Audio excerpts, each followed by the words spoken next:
Yo, what it do, YouTube? It is your boy Coach Taco. We're here to talk about the first day of free agency. And woo, boy, what a time. So, I'm going to catch you guys up to pace if you haven't known what happened so far. Some important news. A few players have been gone. One of the biggest moves that, in my opinion, is Denico Autry going to Tennessee, which is a big move. It was a guy that half of a Coach Nation wanted back next year. And he decided to go to our arch nemesis, our enemies, the Tennessee Titans, to team up with that team that they got over there in Derrick Henry. They went to go get more pass rush, and they're looking pretty much ready for season mode with the acquisition they acquired in the offseason. It's going to be a scary sight for that pass rush, but what matters to me is their offense, but we'll get to that later in the future.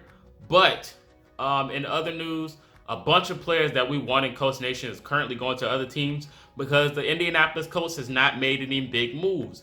Now, if you guys never know, Marvel Tale is back on the active roster. So is Scott Moore. And George Odom, the special teams player, gets franchise tendered. And, he's going with this beef on Twitter, going back and forth with the organization because we're planning to match any offer. And he thinks he's worth more than that. Man, he's a restricted free agent. So that is just a lot to go on at that point. But, airing out dirty laundry on social media is kind of just pointless in my opinion. As part of the business, you're not going to be comfortable in every spot, especially for a guy like George Odom that felt like he's probably more talented just playing on special teams. But the way that these contracts is flowing out, and we still got to pay Nelson, Braden Smith, and Darius Leonard. Plus, we probably want to try to get Marley Cox back. I think it's all a part of the sport, and it's bound to happen. You're not going to be happy all the time. But if you're on a team that's probably going to be making the playoffs and you're a team player, understandable. But on his side as well, he probably wants to get paid more. And I understand that as well because it's two sides of the fence. And back to Ballard not making any moves in the first day of free agency.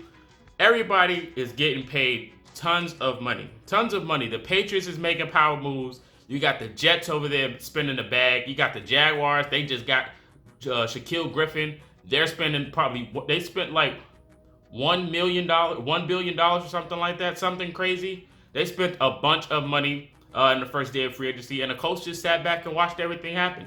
That's pretty much what the Colts do anyway in the first day of free agency. So everybody was overreacting. They're on the sense of like, oh my gosh, we're going to stink next year.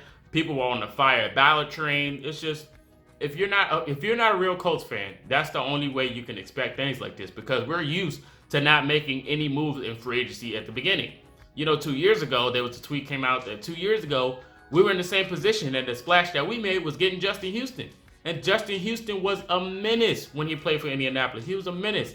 Back to his old ways with age and all, he still was very talented. So I'm kind of used to the Colts not doing anything the first day of free agency. Everybody's in panic mode. You got all these players going all these places, but you still got a lot of available free agents at this minute of this video. There's still a lot of talent in free agency that hasn't been acquired yet. And you pretty much are testing the market at this time. At this time, you're testing the market because all these prices are going all over the place. Everybody's overpaying. So when Ballard puts his 2 cents in and go get somebody for a decent amount of money, you're like, oh, that's a decent pickup. You're running it back with the same team and getting a few players to add in is actually a good idea than just rebuilding or redesigning the whole scheme that you have. And everybody's going all over the place. And you got to get new bodies into the new organization, into the new locker room. It's going to kind of mess up the chemistry that you already have. So, keeping a few formidable players that's already there and acquiring a few other players to add into it is not bad. So, I'm all with waiting in the free agency, especially if there's talent out there because we have a lot of money. I want us to pay our players first before we go get somebody else. And that's just facts. So, once we go make these moves and then we go get somebody, I want you guys to come back. And I'm going to have a video about it. You guys just have to be patient. And the slogan, in Ballard, we trust. But until next time, let me know your thoughts on the first day of free agency. Everything that's going on. Who were you surprised to win a certain location? Let me know your thoughts on other teams in their future. And until next time, this is Coach Talk signing out. Peace.